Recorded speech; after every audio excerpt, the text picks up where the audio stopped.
Good morning, everyone. Good morning, Brussels. We're here in the Parliament. My name is Joanna Pshowa, and I'm a senior communication and PR consultant. I've worked for the EU for 15 years in different departments like development, internal audit service, peace and security, and international financial organization task force before. And I'll be here, the moderator of this panel this morning. Welcome. We're looking at the topic of reforming international institution for the new era challenges. In the aftermath of the World War II global order that aimed to maintain international peace and security through diplomacy, shared prosperity, and the promotion of social progress and human rights was forged, and 51 countries came together to form the centerpiece of this order, which was the United Nations.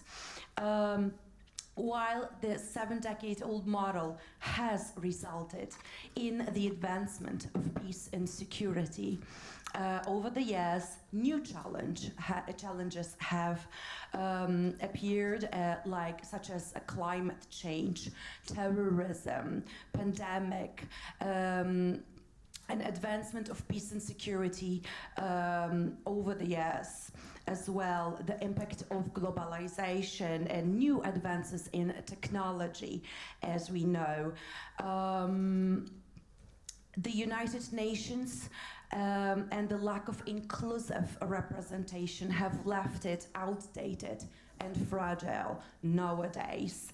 The UN Security Council's inability to take dynamic actions and decisions to create solutions to end conflicts, solve territorial disputes, and provide security and humanitarian aid to those in need has resulted in a loss of confidence in the system, as we know, and created irreparable cracks.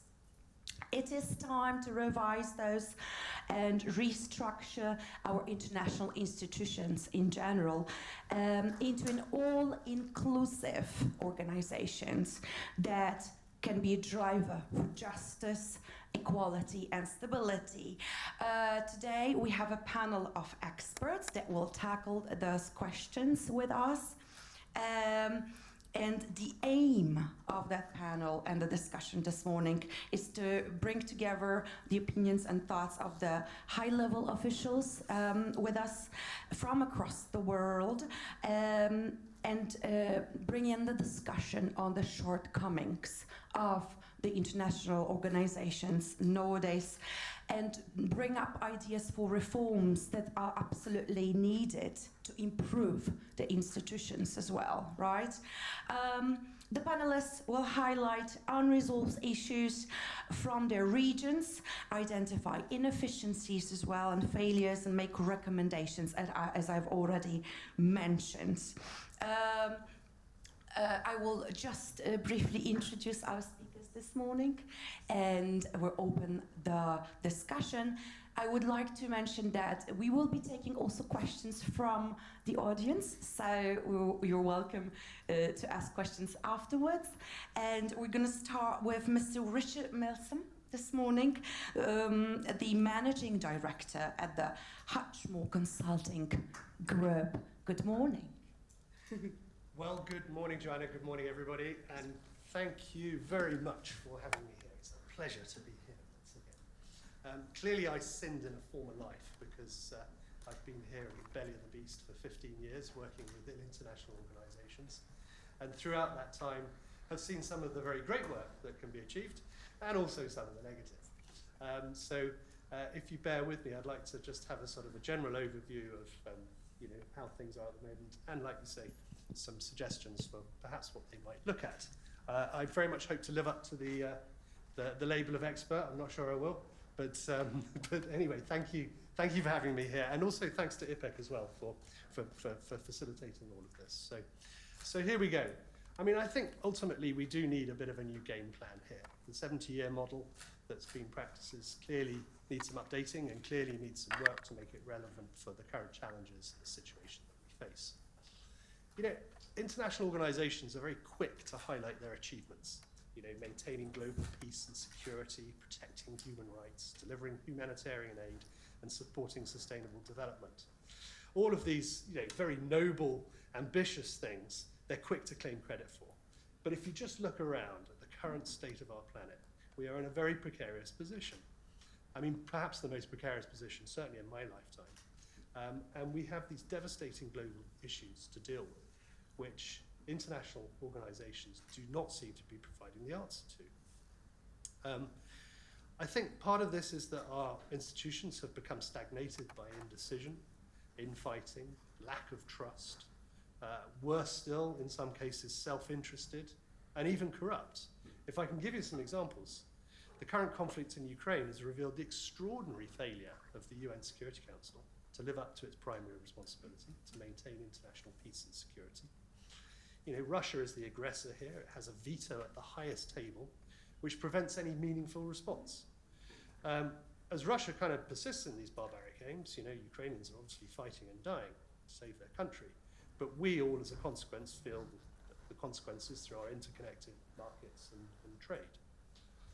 If you look at the World Trade Organization, since 1995, you know, it's expanded to cover over 98% of global commerce. They're seeking to reduce tariffs and other trade barriers.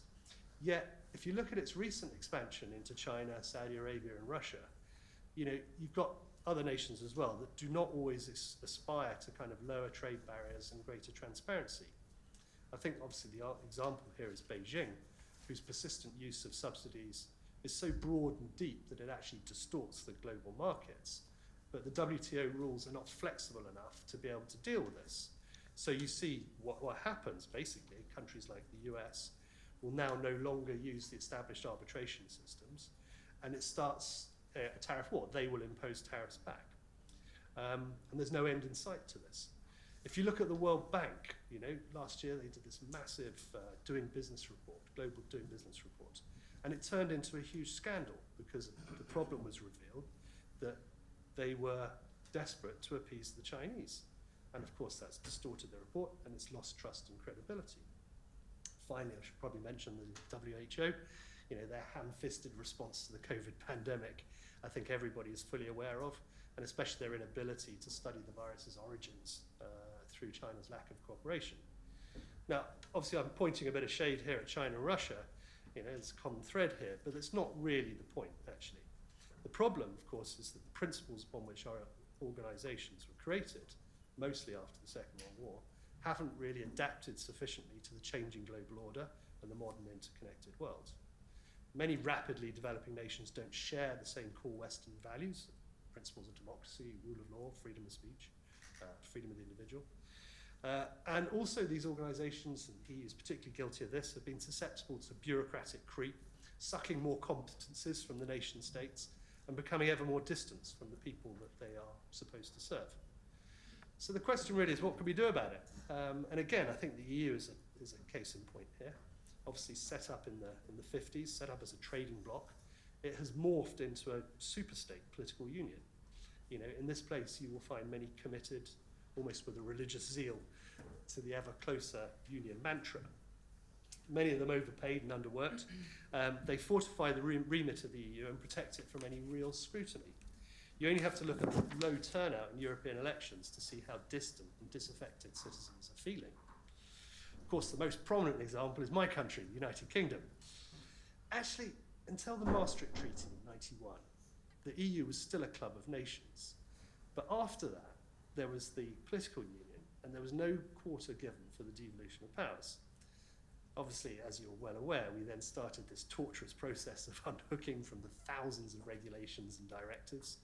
Of course, we made it worse by our own political indecision. And of course, there were a lot of rearguard actions from Brits who were determined to unhinge the process as well.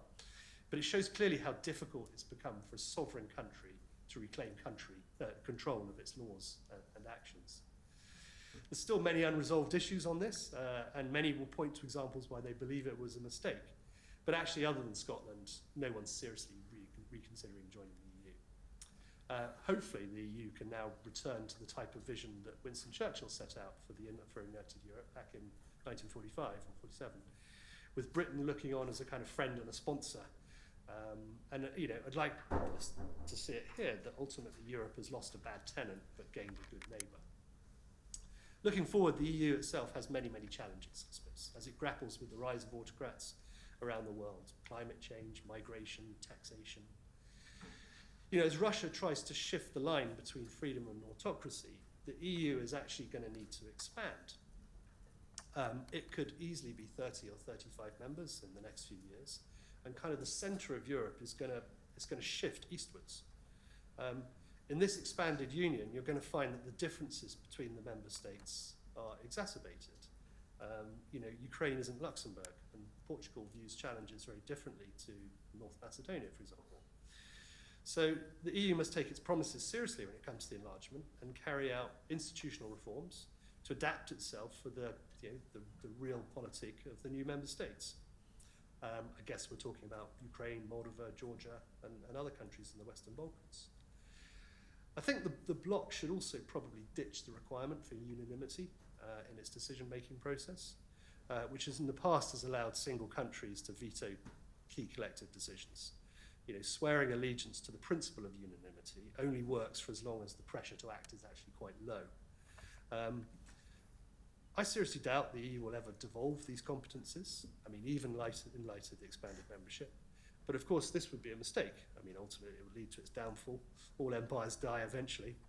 But the idea of the kind of the two-tier system, which is not new in European politics. In fact, Macron is now its latest champion, where you have one bloc for trade and the economic union, and then other people that want to go for the full political union. Is perhaps worth looking at again as the best possible way of facilitating cooperation. Honestly, I think even the Brits would be interested to look at that as well. But we talk about the fault and we talk about the problems and things, but where exactly the fault lies doesn't really matter for our institutions. But they need their members ultimately to trust each other so that they can take decisions from each other's hands and cooperate in order to carry out these missions. I think without that trust and the cooperation, any institution is actually doomed to fail. Maybe it's time to remind ourselves that what we want out of our institutions in the first place, and ask if we still want the same things, whether it's financing research to end world poverty, helping countries to set rules for international trade, or providing science-based work to promote global health. These goals were deemed very worthy after World War II, but are they still worth pursuing?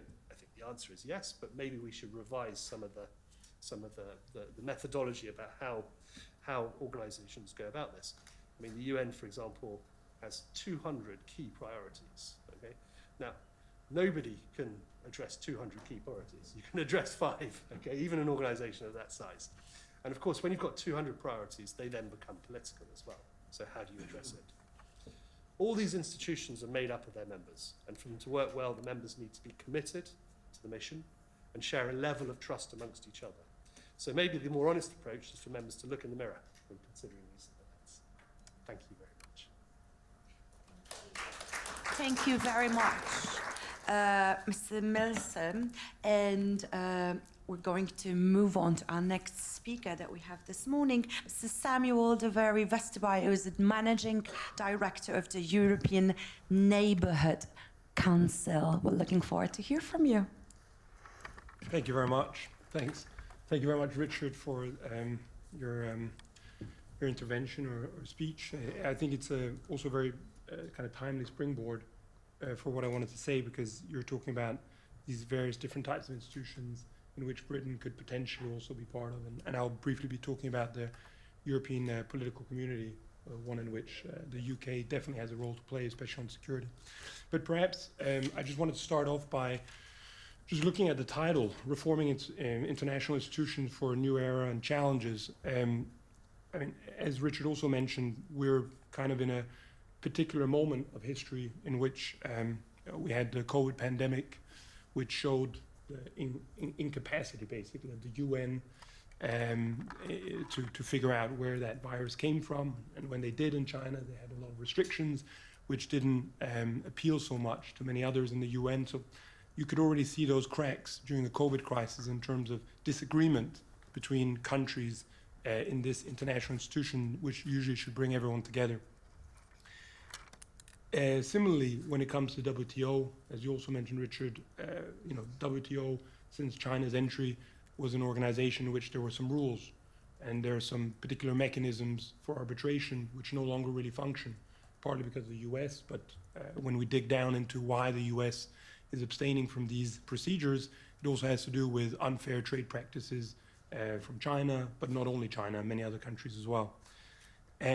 Similarly, what's happened with the Ukraine war has exacerbated the situation dramatically. I mean, we're now living with a war on our doorsteps, and this, of course, means that international institutions are breaking down, and there's practically no consensus with regards to trying to solve issues ranging from, very practical things like Minsk, which doesn't exist in practice anymore.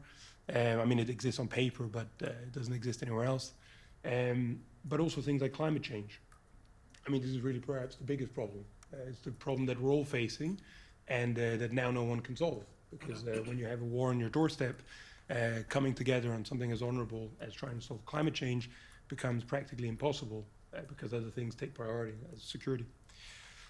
On top of that, we have protectionism and trade wars. I strongly predict that the level of protectionism coming out of the United States vis-a-vis China will increase.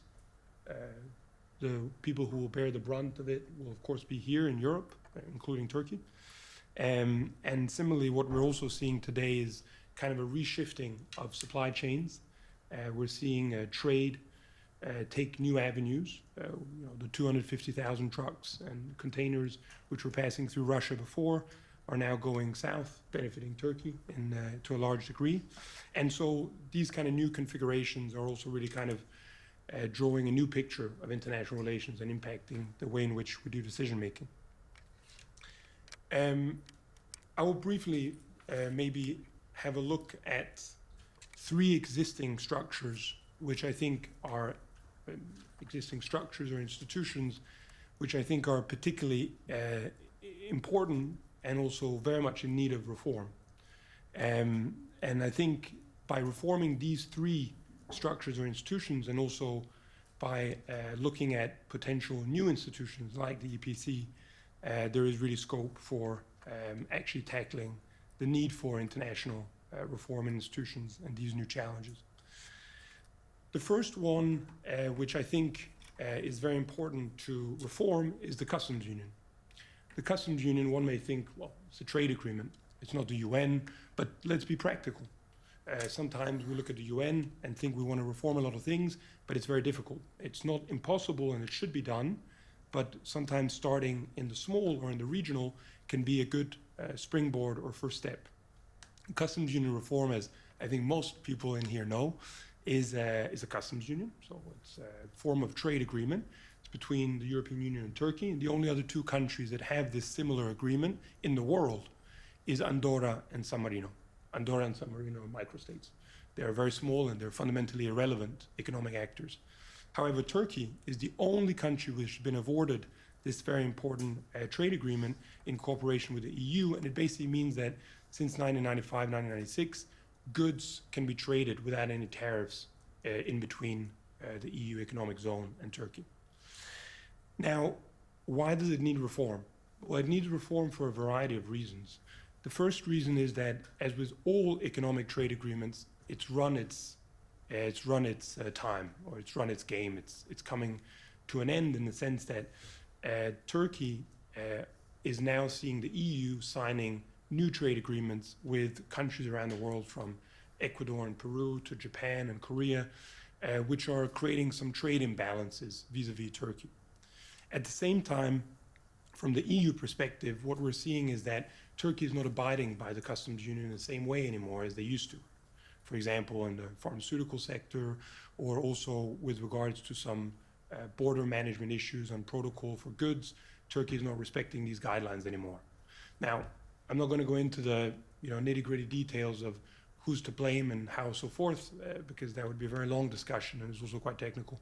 But the reality is that both sides are now acting in ways that render the customs union less effective.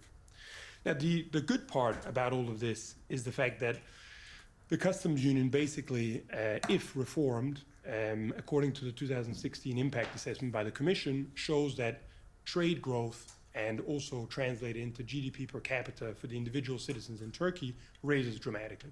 It raises much more in Turkey than it does in the EU. It also raises in the EU, but even more so in Turkey. Secondly, what's also important to mention is that for the Turkish economy at the moment, it's very, very important to get access to new sectors. At the moment, the customs union is reserved to goods, and also processed agricultural goods. But when it comes to, for example, traditional agricultural goods and also services, a market where Turkey will and can boom, Turkey inevitably needs the customs union reform in order to access one of the highest paying markets in the world. Vice versa, Turkey is also needed by the EU. And that's because of what's happening in the Ukraine war. Because of these trade corridors moving south, and because of raw materials coming from Central Asia, because of goods being transported from China to Aktau, from Aktau to Baku, from Baku to Tbilisi, from Tbilisi to Ceyhan, or to Bulgaria, or to Greece through Turkey, there is a lot of need to reform the customs union process in order to make these new trade corridors function better. Other things which are interesting as well to bear in mind with regards to customs union reform is that the EU doesn't have any multi-million cities like Istanbul. So for example, when you have, my apologies, for example, when you have the need to do piloting for new digital, oops, I'll get that afterwards, for new digital services, like for example, a new type of Uber, or for example, Getir, or any kind of tech industry that's needed, well then you need a city like Istanbul that has over 50 million people, because it's an amazing pilot area in order to run your new pilot projects. So essentially the customs union is an easier, more local and regional part where you can fundamentally start reform.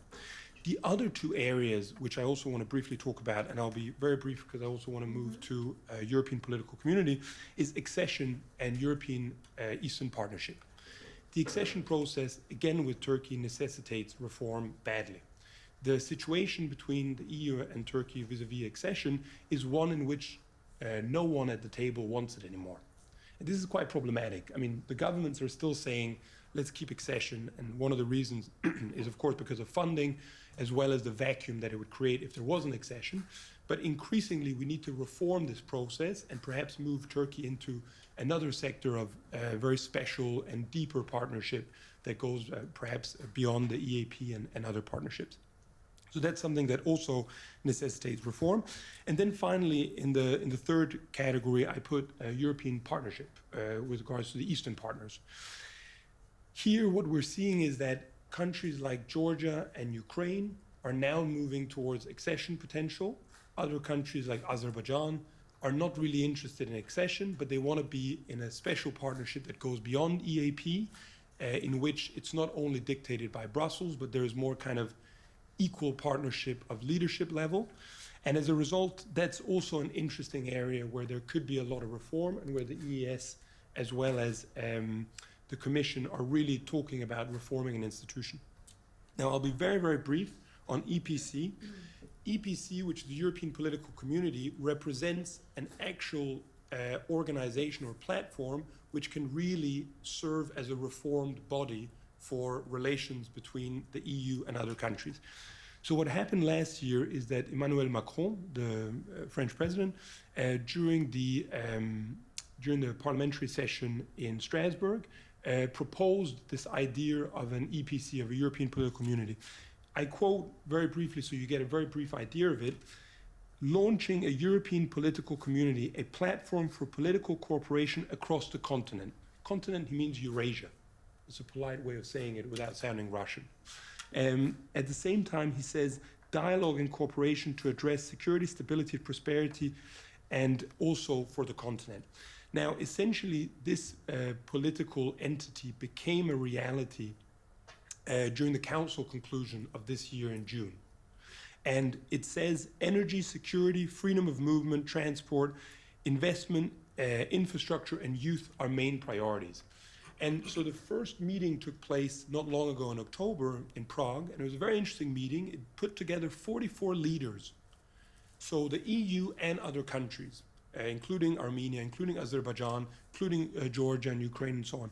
And what we see with this new political initiative is that it goes away from what Richard also mentioned, this very bureaucratic EU machinery, which is all about big budgets and it's all about having a big administration, and often it's dictated by Brussels, not by the countries in the region, and then moving towards the crisis of Russia and understanding that there are countries like Turkey that want to play a much bigger role in the world and that now have the opportunity to do so because of the crisis with Russia. But also other countries like Azerbaijan who want to see a more independent worldview and who can provide a special corridor between Asia and Europe. So it was very interesting to see all of these leaders come together. And what we also saw, and this is my last point, and then I'll leave it there. What we also saw is that, not officially, but unofficially, the two countries which probably took very much leadership position in the European political community was France and Turkey. And that's a very interesting development because France and Turkey, as all of you know, have traditionally had a very zero-sum relationship in which they don't get along so much. But now there's opportunity for that relationship to develop, and I'm happy to go into details about why that's a possibility and why these reformed organizations are important, perhaps in the Q&A afterwards. Thank you. Excellent. Thank you. Excellent. And we have some key takeaways already from your introduction, like reforming the customs union, updating the accession process reform, and the latest, the launching of the EPC. Thank you so much for sharing this with us. Very insightful.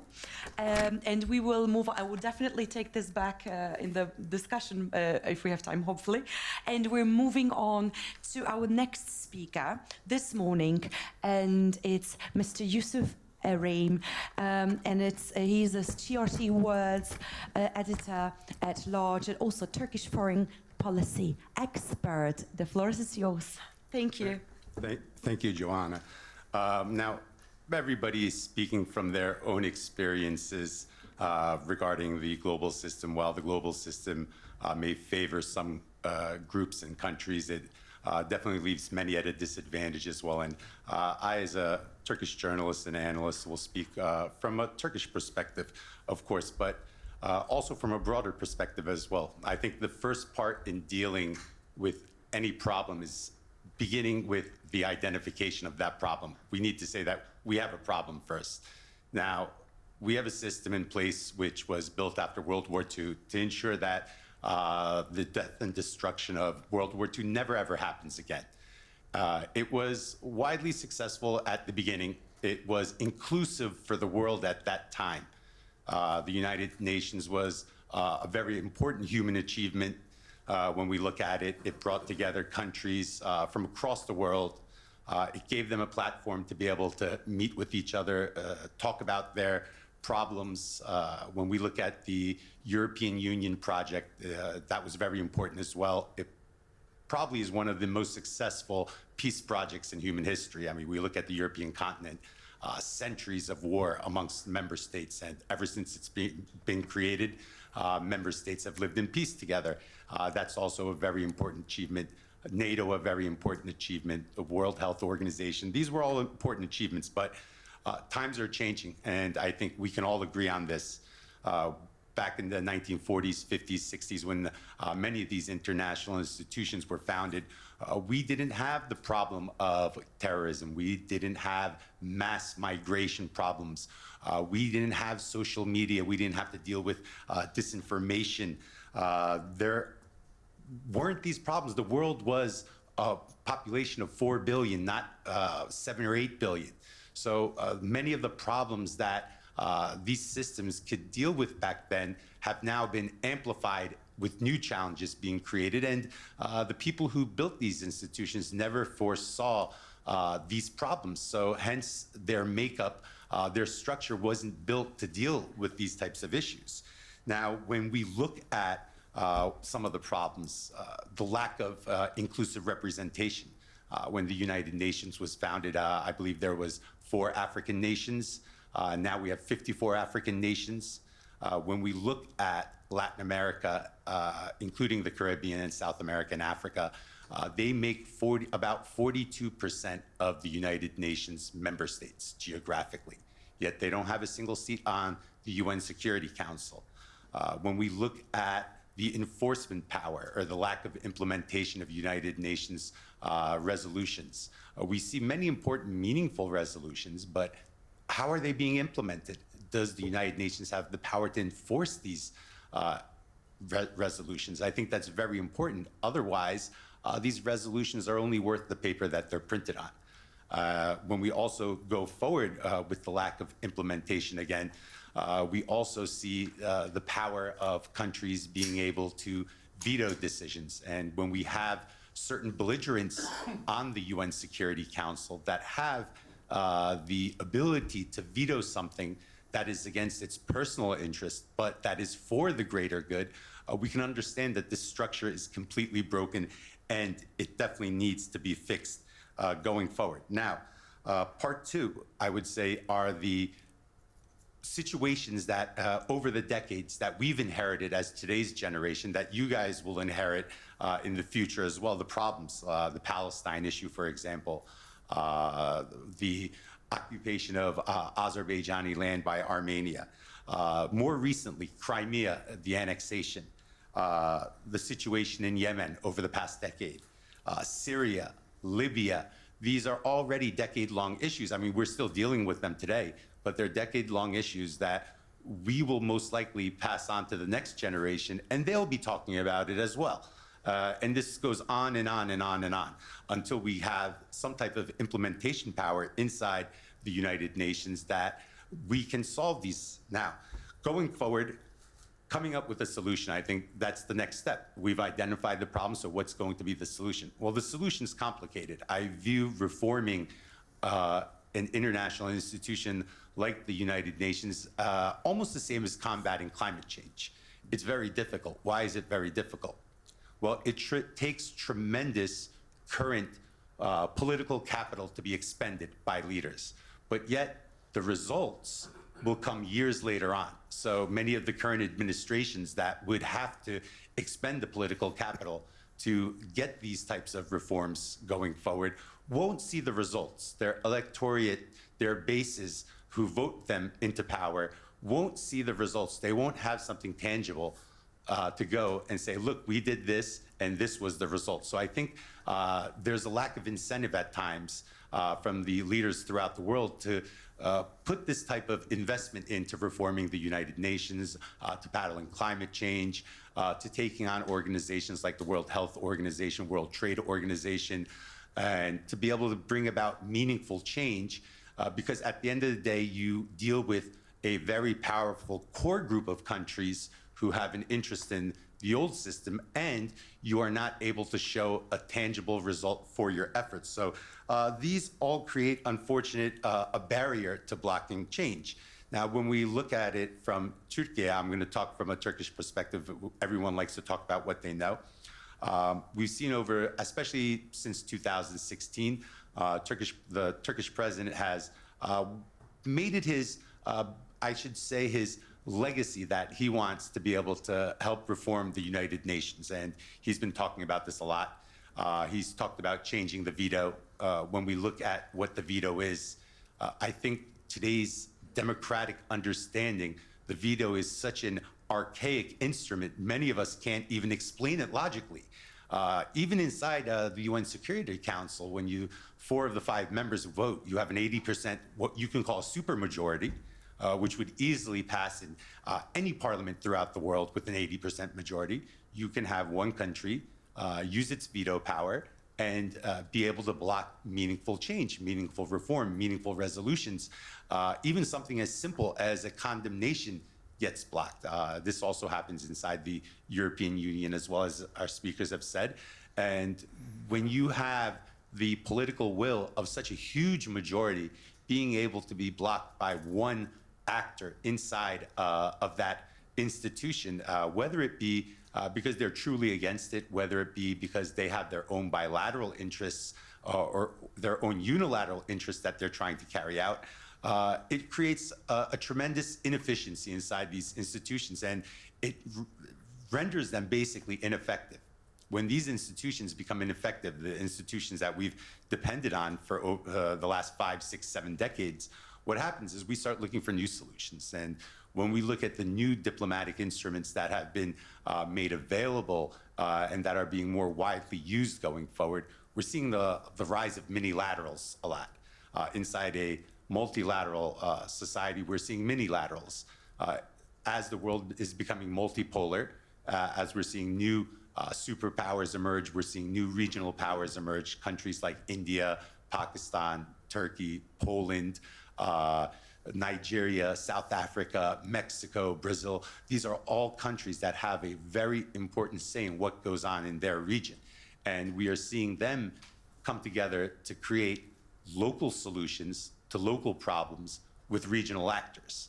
And with these small groups, we're seeing them take much more dynamic decisions going forward. We're also seeing the rise of new organizations, new institutions, emerging institutions, institutions like the Shanghai Cooperation Organization, the Organization of Turkic States, ASEAN, institutions in Latin America, in Africa, the African Union.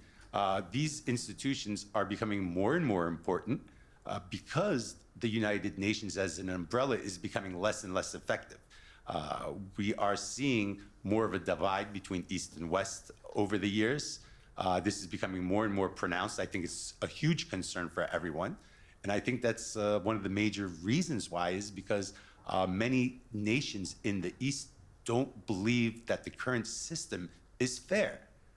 When we look at the representation, there is a tremendous amount of population in Asia and Africa that is not represented at the highest levels that needs representation. Africa is an emerging economy. It is tremendously important population-wise, very important geography that's going to become more important going forward. When we look at the massive economies of Asia, especially Southeast Asia, like Malaysia, Indonesia, India, these are also tremendously important countries in the conjecture of global geopolitics, and they want to play a more important role going forward as well. So when we look at the system and we see that the system is broken, the question is a fairer world possible? And that is what Turkey is working for. That's also what many other countries want to see. Inside the United Nations, there's a bloc called the G4. The G4 is tasked with reforming the United Nations. Inside the G4, I believe, correct me if I'm wrong, it's Japan, Germany, India, and Brazil, I believe. I might be mistaken. But this group needs to be supported. There needs to be more countries working for reform, because if we don't reform the United Nations, which is the best instrument we have in our hands, we are going to end up going into uncharted territory. It's always better to reform something you know than going into uncharted territory, because we will not know what's ahead of us, and uncertainty sometimes can be a very scary situation. Uncertainty can lead to these frozen conflicts being reheated again. Uncertainty can lead to further polarization. We're seeing blocs again being formed, as I said before, between East and West. And I think these are all important situations that need to be addressed. And I understand that today's leaders don't want to invest the time, but if they don't invest the time today to deal with these current problems, we're just going to end up passing the buck to future generations who their leaders won't invest the necessary capital. And as we enter this multipolar era, and regardless whether people want to accept it or not, we are entering a multipolar era. We're at a very critical point in our history right now, in human history. 50 years from now, when they go back and study this era that we lived in, the zeitgeist that this collective society has created, I think that we will understand how important the decisions that we make will impact the future, and hopefully our leaders will make the right decisions, create a more inclusive society, create more implementable resolutions inside the United Nations, because we need to preserve it. It is still the best instrument that we have, regardless of its faults. And yes, I do believe that a fair world is possible. Thank you very much, Yusuf, for bringing up some new avenues and suggestions for solutions, and mentioning the new upcoming trends like the rise of minilaterals versus multilaterals, for example. And we will come back to the discussion in a few minutes, and I would like to give the floor right now to our next speaker, and it's Dr. Maurizio Geri. Good morning. Good morning, good morning. Good morning. Can you hear me? Yes, we can hear you. And he's a strategic analyst and policy advisor of NATO, and also assistant at NATO Center for Maritime Research in Italy. And thank you so much for being here with us this morning. We're looking forward to hear you. Thank you very much. First of all, I'm happy to be here because I see a lot of young people here. I hope next time you will speak and the elders will listen. Because this is a big transition we are having in the world. Thanks God, it's not only the revolution of women, but also the revolution of the youth. Second thing, I want to thank my new friends here from UK, Turkey. I want to thank, first of all, IPEC, because I'm here thanks to her. And my dear brother from Tuscany. He's half Tuscan. So, to go straight to the point, I'm very happy that my colleague from Turkey spoke about this chaotic situation, okay? We have global challenges that have to be answered by global order or global organizations, but we don't have global organizations, because as you correctly said, we don't have a grand bargain in the UN that allow to deal with these global challenges in an effective way. So, if you had called me in January, I would have been more optimist. But at the beginning of February, Russia and China signed an agreement saying we are alternative to the liberal order that we also signed, signing the UN Charter, respecting the sovereign states. And they said, we are alternative and we want to create a new order. Now, this is a big change because at the end of the Cold War, we started a transition. She said that I'm an analyst for NATO, but I've been also a scholar in the US for international relations. Who studies here international relations knows that, as Kissinger said, there has never been a real global order. There have always been regional orders. But there has been a global bargain after World War I with the League of Nations that failed because Italy went to Africa. After World War II, we started with Bretton Woods agreements, but then Mao and Stalin said we are alternative to the West, and we started with the Cold War, with a lot of suffering. Cold War and hot wars in Korea, Vietnam, and many other places, Africa, Latin America. Then, after the Cold War, we started a new grand bargain, and we said in NATO, okay, we create the NATO-Russian Council. We want Russia in our Western liberal order, in which we respect each other, we respect the sovereign nations, and we include China and World Trade Organization. So the last 20 years, China and Russia grew thanks to be included in the liberal Western order. Because with Russia, European Union made a de facto energetic agreement. It was like the beginning of the European community, even if it was not signed, but that was the reality. And China grew a lot economically, thanks to the World Trade Organization inclusion and the inclusion in the globalization. Now, suddenly not so suddenly, because in 2013, Xi Jinping became the first chief in charge, saying, now I want to lead the world as a flock of geese. But the first goose should be China, the Middle Kingdom. We start with Belt and Road Initiative. We are going to lead the world, and we throw to the sea the agreements that we had, actually, with the Western world. And Russia started to say, okay, I want to take back my ex-Soviet Union republics, invading Georgia, invading Ukraine, 2013, with the little green man. So this was a big change.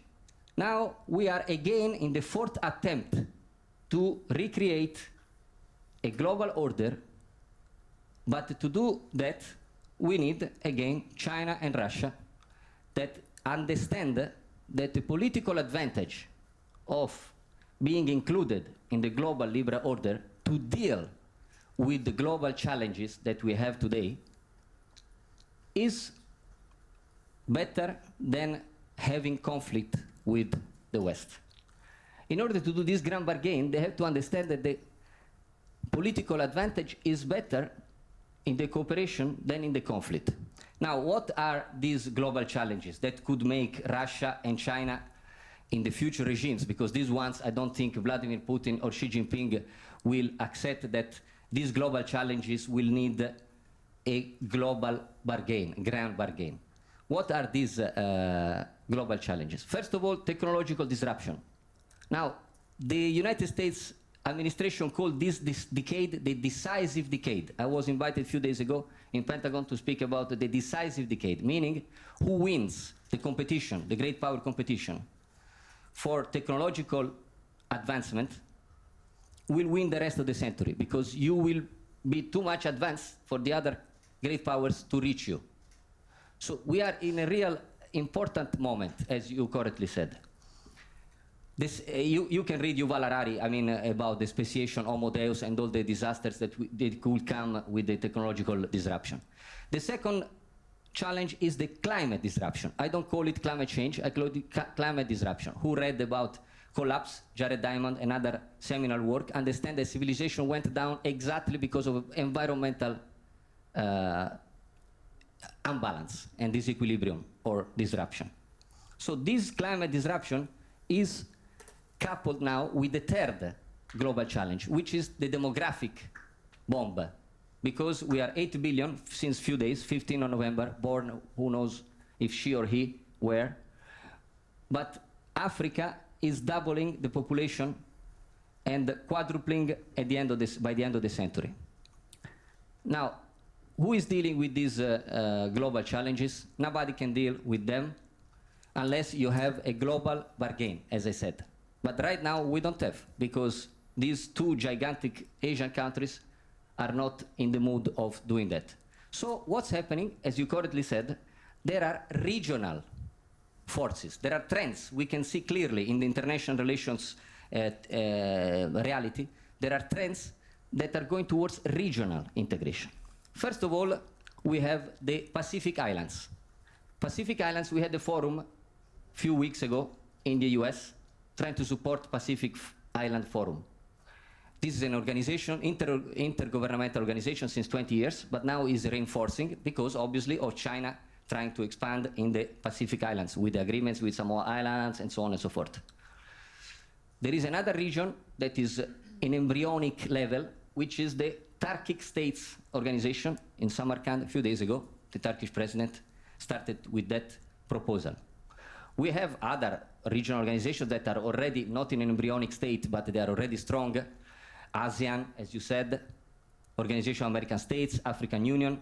But the real region where we need the regional integration is what we call in the past the MENA region, Middle East and North Africa, what we call it now Central Asia and Levant. That region where Turkey, Caucasus, and other great power, let's call it them regional powers, are present. In particular, obviously, Gulf, Israel, Turkey, Egypt, and Caucasus, and then Central Asia Republic. Now, this area, if we'll start to coalesce to deal with these three grand challenges that I said, that are actually interrelated, because, as you saw recently, the climate, resources, energy, security nexus is very evident with the grain problem and the food scarcity, the water scarcity. Yesterday I was in Naples. We did with NATO a conference on climate disasters in Africa. So the water scarcity will create a lot of radicalization, a lot of conflicts, besides obviously famine and the rest of problems. So I want to say that currently we see more trends towards regional integrations, and we have to push for them in a proper way to deal with global problems. For example, European Union can be an example of a regional integration that deal with global problems. Because climate disruption, we saw the failure of COP27, because you want to include all the world, you cannot. because the developing country says, I have the right to use as much as finite resources as I want. So it's very difficult to do it. Instead of regional organizations can say, okay, I will do the Green Deal by 2035, by 2050, as China start to say, or Saudi Arabia, Saudi 2030. So regional integrations, regional organizations can start to deal with global issues and maybe create some best practices, lesson learned for other regions. I see this as a process of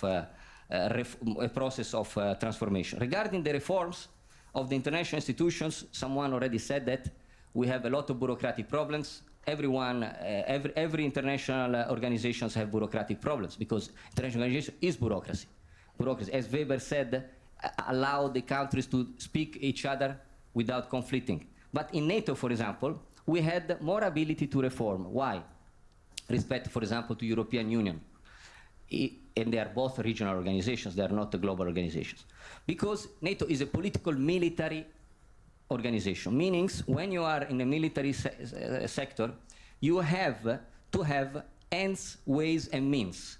Means to win the war, you have to have clear objectives, goals, clear ways to reach those goals, and clear means to be used for those ways.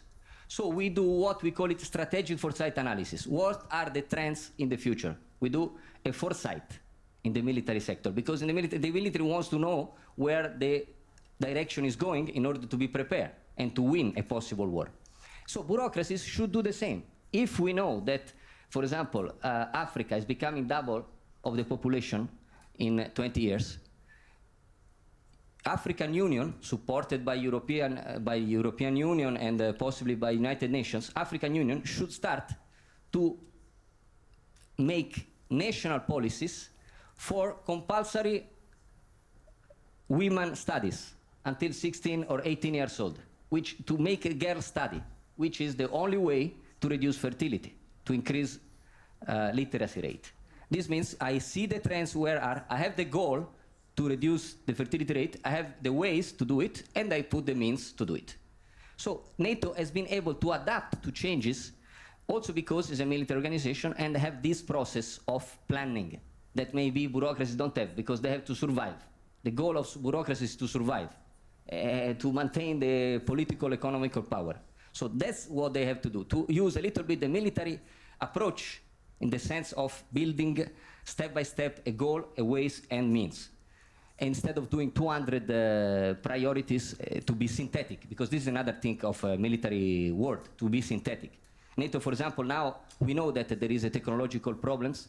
We think about dual use of technologies, meaning military and civilians. So NATO just opened Diana, meaning Defense Innovation Accelerator for North Atlantic. It's a project of saying, let's support the youth and the startups and the new ideas that brought to the world, that can bring to the world dual use of technologies, both for militaries and the civilians, like for climate disasters, like we did for internet with DARPA.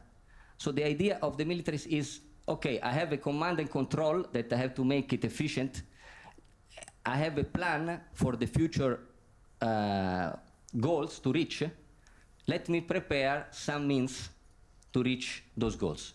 So I think the European Union or other international organizations could do that. Obviously, there is a problem of inclusion, more democracy. We can think about reforms like, but these are small things, like elect the Secretary General directly of UN, include in the Security Council new countries like India because it's the biggest country in the world.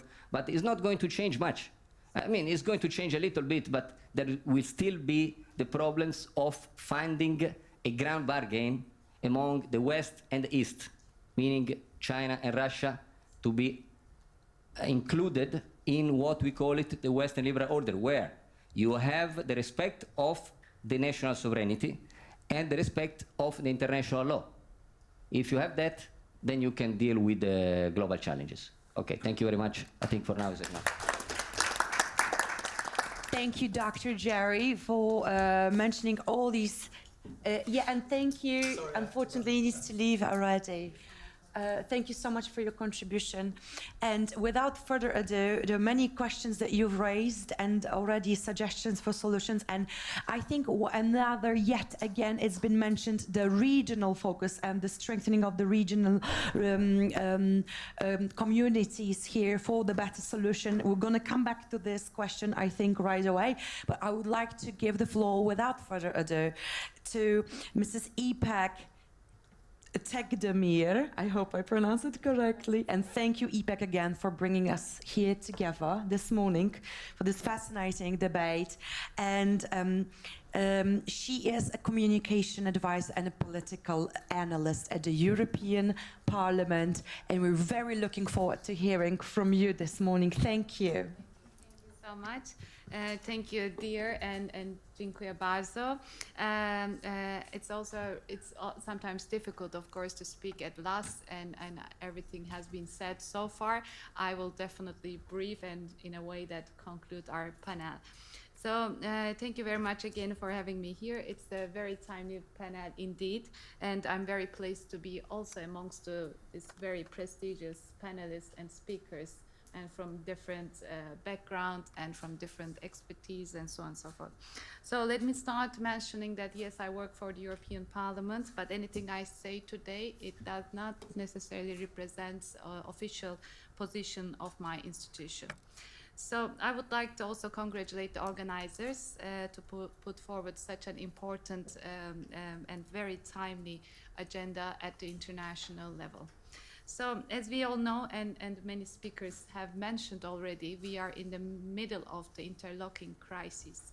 The ongoing pandemic, already the climate change and wars, wars, conflicts, as well as many challenges all around the world. So these international organizations like UN and the EU in particularly that I would like to mention, that we need to adopt these new challenges. So the countries, us, and from different countries, we need to rethink our position in these new challenges. So I want to quote, and I always like to give an example that when we spoke about India, so there is a former career diplomat of the Indian politician has quoted quite well when it comes to reforming the UN Security Council.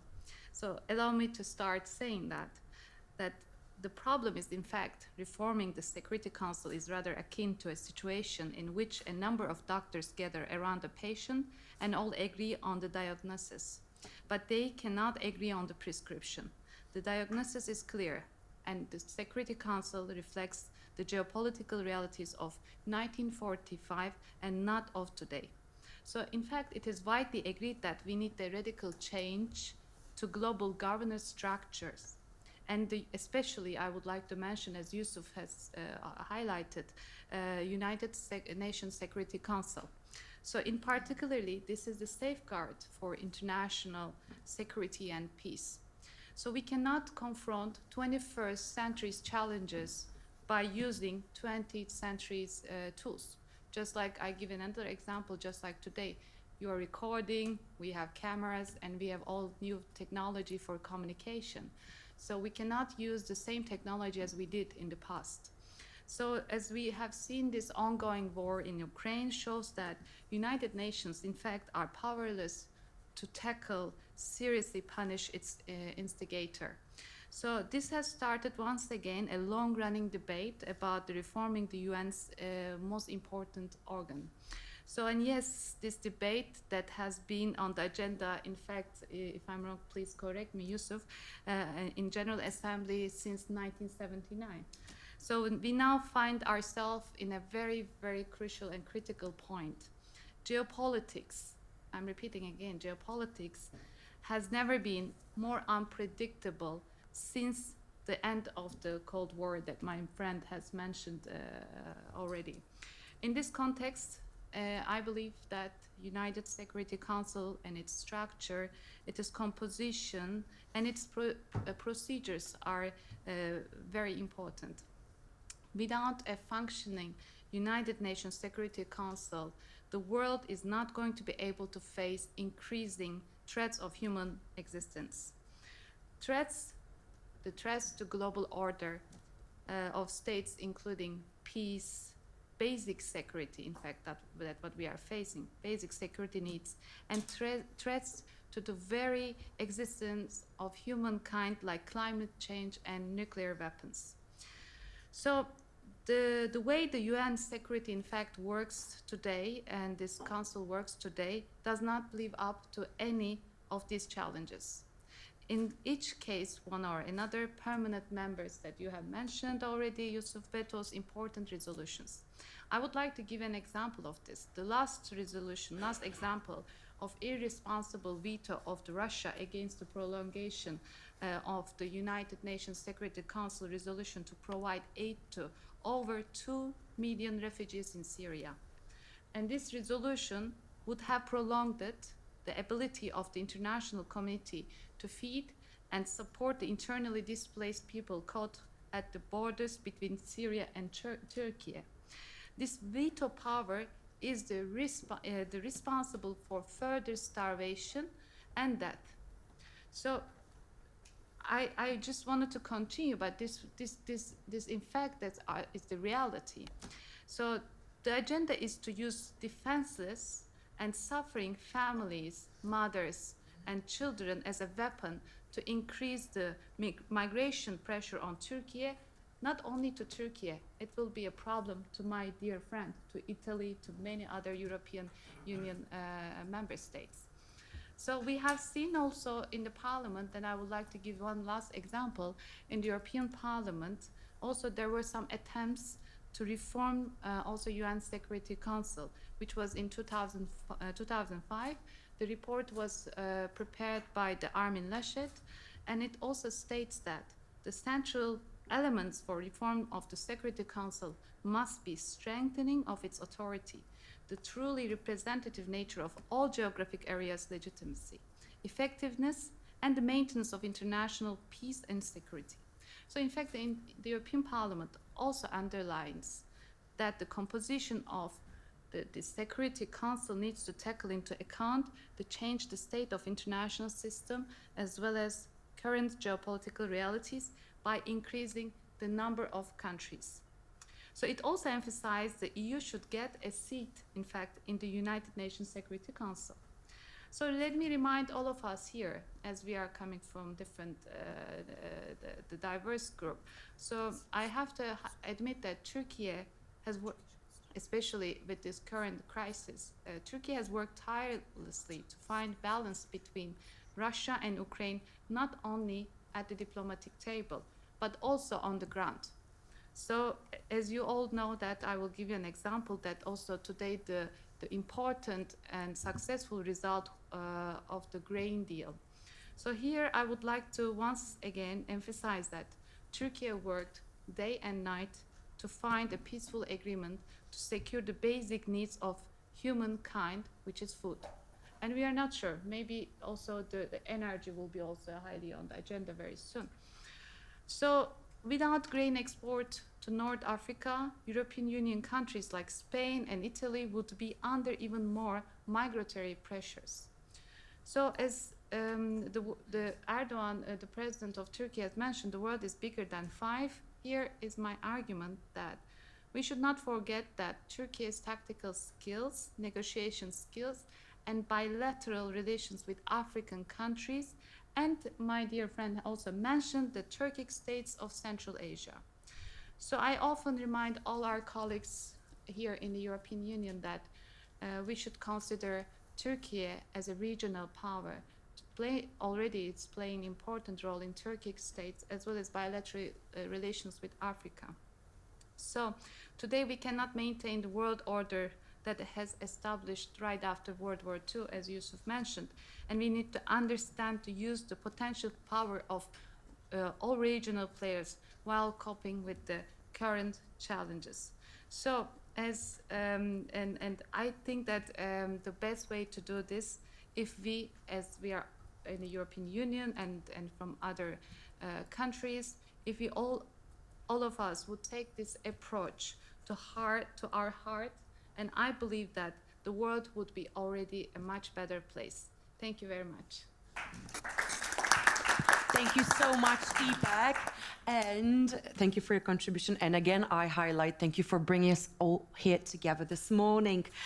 We have heard lots of new ideas for solutions, and coming back to the title of today's panel, Reforming International Institutions, what really is the prevailing question that I would like to open the panel with, and I'm pretty sure you would agree, is that it has reappeared in all of our speakers, the factor of and the question of whether and why reforming existing international organizations versus strengthening and focusing on the rise with the new trends or regional trends and associations as well. As our speaker here, Mr. Festerbauer, has mentioned the EPC, and I would like to, if you would want to maybe start off with again, just reflecting further deeper on the question of the EPC and the new European political community building and the launch of that political community and the need, specifically with the question between the France and Turkey. If you wouldn't mind starting with this, but I would like to open this question also to all the panelists. First of all, why and how reforming the existing institutions, right, versus focusing and maybe strengthening all those local and regional organizations and associations. So please, if you can maybe start off, and it's further on open to all the speakers as well. And we'll be taking questions from the audience. Thank you. Okay, thanks for the question. I'll be trying to be really brief and concise so that it's clear and not too much fluff and funny language. You know, I think everyone in here knows very well that France and Turkey have disagreements in the neighborhood in Libya and in other countries as well. They're both countries that have an enormous past, Ottoman Empire, French colonial impact around the world and so forth. And as a result, both have an innate desire to engage with the world in a way that, for example, Germany does not, right? Or has learned it shouldn't, to put it differently. And as a result, up until now, these two countries have been quite competitive. And within the framework of the EU accession process, this has been very problematic. And it's been problematic because, well, first of all, because Cyprus has vetoed on many occasions Turkish membership. And I mean, I think everyone knows the story of the Annan Plan and this disaster, basically, which that was. Allowing in an EU country that then afterwards created a lot of trouble for the accession process and the legitimacy of the accession process. But on top of that, France, along the way, quietly played a role, and sometimes less quietly, blocking Turkish membership. And I think we've reached a point today in which we have to be honest. And sometimes we also have to swallow the poison pill, the difficult task. Sometimes you're in an argument with your wife or your boyfriend or husband or whatever, and you don't know how to overcome it. And the only way to do it is to say, okay, we go away from this room, we go away from what we've been dealing with, we go on holiday, we go somewhere else, and we reevaluate. And this is very much what this situation is. Turkey has become, in some ways, too big for the accession process. Turkey has too much ambition to be inside the EU with France, in my personal opinion. At the same time, it's inevitable that if France and Turkey, or if Turkey and the EU are not somehow linked together in another institutional framework, it will create friction, as we're seeing, East Med, Libya, and so on. So the very logical choice, and I think also the reason why the Turkish, I'd be happy to hear more about that from others too, why the Turkish Foreign Ministry and the French Foreign Ministry were both so keen on the European political community, is precisely because none of them are stupid. They both realize this dynamic that I'm describing, and they're trying to formulate their relationship by compartmentalizing it into something new. And so that's where the European political community is, I think, one of the most exciting, reformed, and new institutions which can potentially lead to an improvement in relations. Thank you. Thank you. And any of our speakers would like to add to this? Yusuf? I would like to add Thank you. the regional versus the global institutions when we look at them. Of course, regional institutions are very important. They're very dynamic, but that doesn't change the fact that certain issues must be solved on a global level. And institutions like the United Nations still have value, just not in their current form. They do need to be reformed. For example, the simple challenge of dealing with migration. When we look at migration, 5 countries in the world, Colombia, Germany, Pakistan, Uganda, and Turkey, host 36% of the world's refugees. When you add Poland to this number with the war in Ukraine, you now have 6 countries hosting more than 40% of the world's refugees. Now, none of these 6 countries created the conflict that created this irregular migration flow, but they're the ones that are shouldering the burden. They're the ones that are hosting these refugees, that are creating programs for their integration, that are shouldering much of the bill, dealing with many of the domestic social issues that taking on such a diverse population in such a short time span can stress the social fabric of any country. This is very understandable. We're all humans. When you absorb people from a different culture immediately in such a short time span, this does stress the social fabric of any country, and this is acceptable. But this is a global issue. These 6 countries should not be left alone to deal with this migration issue. As I said, they didn't solve it. This has to be dealt on a global level. Of course, the best way to solve this would be to solve the conflicts that created the migration situation, or to solve the famine, to solve the climate change-induced events. But while we try in the long term to try to deal with those situations, I think we can provide much more support to these countries that are dealing with these tremendous refugee flows.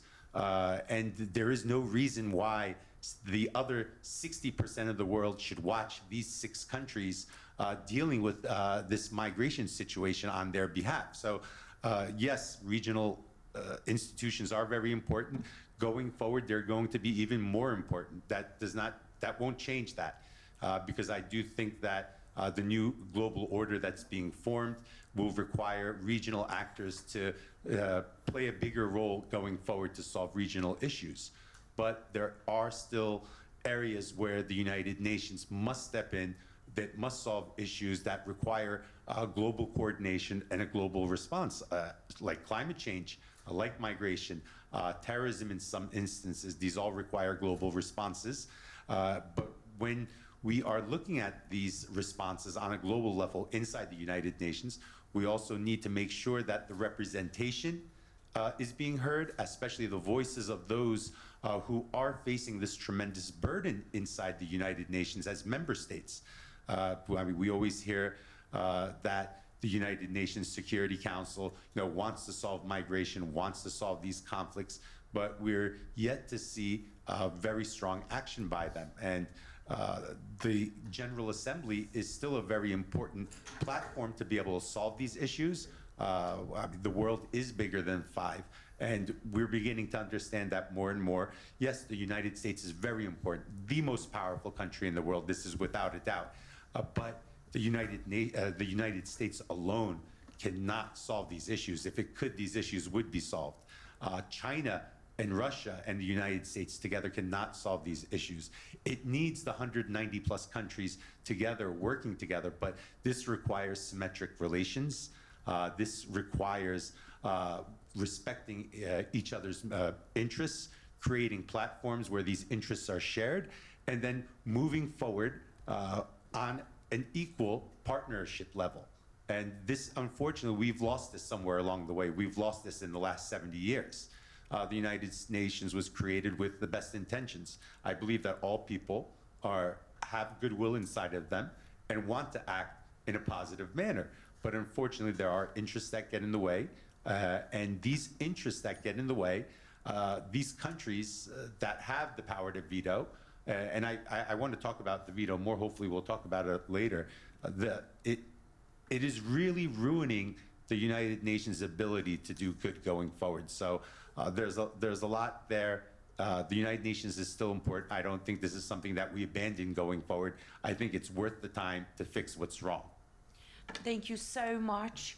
And as we're kind of also looking into our time, I would like to hear from our speaker, Mr. Jerry, and then absolutely, if you have some questions, I will try to take some from the audience. We're just gonna speed up a little bit. If you could keep your mind on timing. Thank you. Yes, very briefly then. I agree with what Yusuf said. Idealistically, it's like that. But then we had to deal with the practical reality, and the Security Council is not going to be reformed from inside. It's very difficult.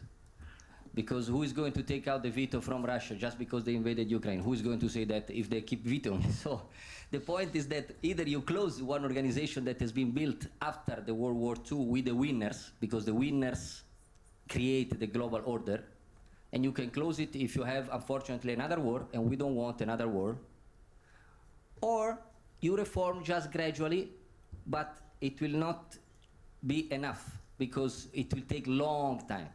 We are speaking about changing the Security Council since how many decades? 2, 3 decades. So that's why I'm saying, in the meantime that these gradual reforms are put in place, these are just regional organizations. They are going to deal with global issues. With global issues at the regional level, and then the others will say, okay, maybe this is the best lesson learned that I can follow. Because, why? Because also culture matters. There is a very good book, another very good book, Culture Matters. You see, now the Arab world, with Israel, they did a grand bargain with the Abrahamic Accord. Because Israel and Arab world, they are close. They are the same culture. European Union is difficult to accept Turkey because they need another culture. But Turkey can be the leader of the Turkic world with the Central Asia and Caucasus. That's the region that we have to integrate, and then say to European Union, now we are here, there is another regional organization that deal with global issues, grain deal, food and security, resources, energy, even stronger than what the other regions do, and then we talk about how to do it at the global level.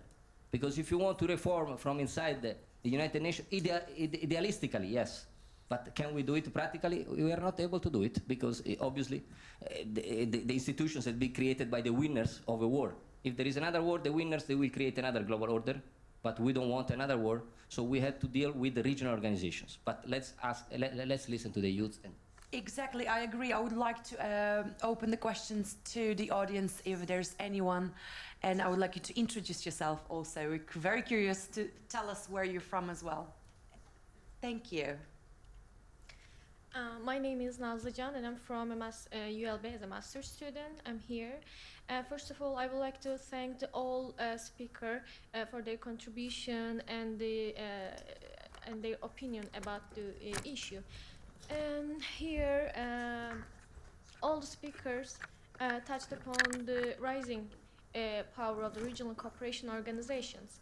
And in this context, I would like to ask, as a person who is working on the organization of Turkic states, what are the speakers think about the future of that organization? Because the OTS called itself as intergovernmental cooperation organizations, but all of us know that it has a deeper, broaden, potential to cooperation, sustained cooperation between the regional states.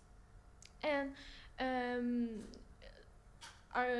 do you think about the OTS can deepen the current cooperation, just as EU did its first years?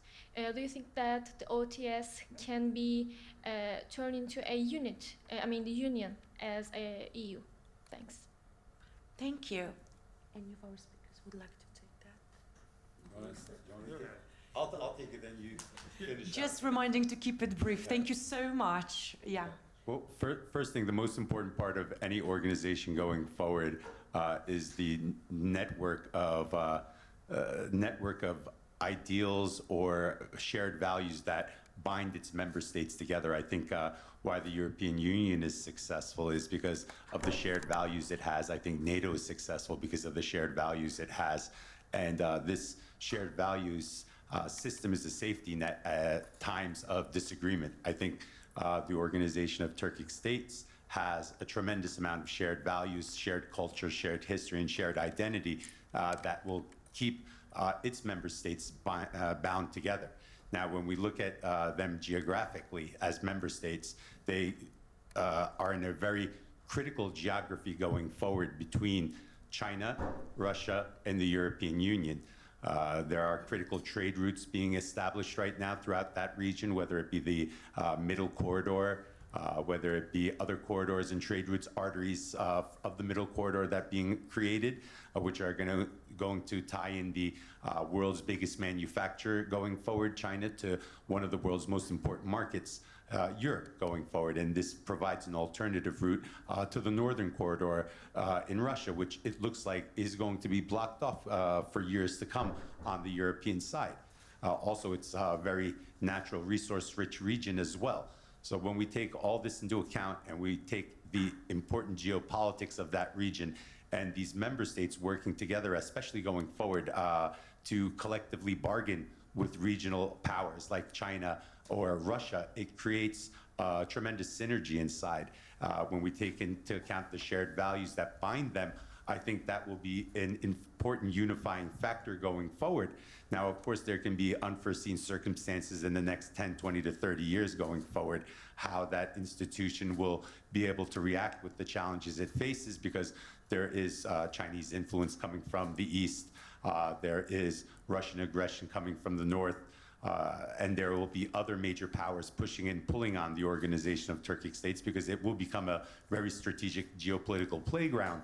But I think if the group stays unified together, they act collectively together, they work inside the 2040 vision that they have prepared, which foresees them becoming a union like Europe, I see no reason why they won't become a very prominent organization and also going forward a very important preferred partner of the European Union as well, a group that can work together with the European Union on many issues going forward, whether it be energy, whether it be logistics, whether it be transportation, or whether it be more simpler social and cultural issues. So I do see a great future for it going forward. Thank you. Yeah. Yes, please. I will just briefly add to what Yusuf said. I mean, the reason I gave the word to Yusuf, or thought that Yusuf should go first, is because I don't know anyone who's interviewed as many people from leadership positions in Central Asia as Yusuf. So I think I also happen to agree with pretty much 100% of what he just said. And I think the only thing I wanted to add is when building an international organization or a multilateral organization like the EU or African Union and so on, what's usually important is supply and demand and crisis. So when we look at how, arguably the best example is the EU, even with all its defects, looking at how the EU has been built over the years is a good model for the Organization of Turkic States, and it's not coincidental that recently TOBB, where some of you were as well, did an event on OTC and the EU cooperation, because there's a lot to learn from one another. So crises, even though they're not so nice, they push us to do things that we need to do in order to unify. And so in some ways, despite the very tragic events of the Ukraine war has pushed for unity among Turkic states. And then supply and demand is important because it's very difficult to imagine. Of course, there's the cultural aspect, and of course, there are many social and historical reasons for these countries to come together. And I think that's probably one of the primary reasons, as Yusuf mentioned. But the driver to then get them together is often economic or security or energy or infrastructure related. And as a result, it's very important to think about supply and demand. Granted, Turkey is an enormous market in regional levels, but it's difficult to imagine that the Turkic states will come together and operate as effectively as what we're seeing right now without the markets of China, without the markets of the EU, potentially, as Yusuf also mentioned, in Africa, and arguably in India, maybe one day down the line, very far away, but nonetheless to keep in mind. So, Turkey has this extremely strategic position of being the middle corridor at the end of the day between the East and West, and that's also why it's important for the Organization of Turkic States to not only be an entity on its own, but to develop a good relationship with Asia and to develop a good relationship with the EU. Because if not, its supply and demand collapses. Thanks. Thank you very much. We have one more. Do we have a minute for one more question? Excellent. Thank you. I think the question whether reforming existing international organizations or whether strengthening the regional powers is still ongoing. But we're going to look into your question. Please tell us your name and where you're from. Thank you. Okay, so respective moderators, speakers, and organizers, thank you for your contributions and efforts. So I am Kamil Hüseyinli. I am studying a master in European Union Studies in Cayo Leuven University. So before going to the question, so I want to note my deep sorry, because the question is going to be a little bit longer. So I want to draw the attention on EU-India relations. So although EU-India relations and strategic partnerships started to take the route before, and India has very close strategic partnerships with EU from the early years of the 21st century. So Indian perceptions, however, differ than EU over several important issues, mostly politically. So in this regard, I want to mention such as the war in Ukraine and different Indian perceptions about crisis, such as not participating in unilateral sanctions towards the big powers and their allies. So thus, how far all this can be linked to the close relations of India with Russia and China, like India-Russia-China triangle chain? And also, what can be the so-called lacks of EU in terms of institutional reformation with relation to India? And what are the future predictions in the cognominal solution path? So thank you. Thank you. So here we have the EU and the Indian axis. I don't know who would feel willing to take that on. It's very specific, though, a little bit. Do you want it? For I don't know if we have any India experts. Go ahead. Yes. You go first if you want. I can go. It doesn't. I'll be very brief. So India is a particularly strategic placement. India's number one threat in terms of national security is China, and has always been, and will continue being so, for a variety of reasons, which we don't need to get into. And as a result, it needs to balance with Russia, geographically speaking, in order to prevent domination of China in its region. That's the principal reason why it continues not abiding by sanction. And when you look empirically and historically, you will see that India has done that in the past as well during the Cold War. Now, in terms of prediction, if you follow this logic of Russia being a balancer against China for India, then I would recommend taking two variables into perspective, which are changing and which will impact the way in which India acts with Russia. The number one is the weakness of Russia. So if Russia, I mean, it might not happen guaranteed, but I would argue that it's likely to happen. If Russia loses power militarily, economically, and also in terms of energy, because it won't have the same customers anymore, what will happen then is that India, which used to rely on Russia as a balancer against China, will have to divert away from that relationship, and it'll have to find another security guarantor to balance against China. There are not that many around. That'll be the West. And so my prediction is therefore that relationship won't last that long. Thank you. I think India, thank you. I think India is facing the same challenge that many countries that are not part of the collective West are facing with the war in Ukraine, because it's created a black and white scenario for many of the Western countries. They view it as you're with us or you're not with us. I shouldn't say the word against us, but you're not with us. And when they look at Russia, a country on their near abroad, countries like Pakistan, India, China, Iran, other countries in Asia, and also countries in Africa who depend on Russia, they have a very, very tough choice to make. So we see many of them tried to have a balanced foreign policy where they tried to balance their either support or their opposition to Ukraine and Russia. So they hedge and diversify their foreign policy portfolio going forward.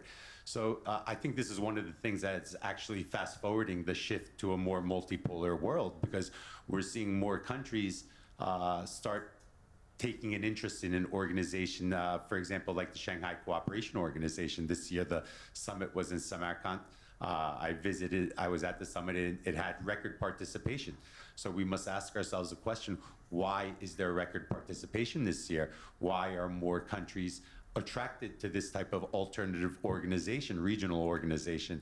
And India, a member of the Shanghai Cooperation Organization, was there, and Modi had many top-level meetings while he was in Samarkand. And he was definitely viewed as one of the important leaders that was there, along with Xi Jinping, Putin, and other member state leaders. There was also important visiting leaders, observer leaders as well. Turkish President Recep Tayyip Erdogan was there too. But it shows that there is more of an interest for these types of regional organizations. But going forward, I don't think India will put all its eggs in one basket. As Sam stated, India is a natural competitor to China going forward. It's a natural competitor in manufacturing. It's a natural competitor in technology. It's a natural competitor in power projection, influence projection, because they deal in the same geography, Southeast Asia. They are both trying to increase their influence in that region. And of course, the war in Ukraine created a tough situation for them because they were dependent on Russia for security going forward.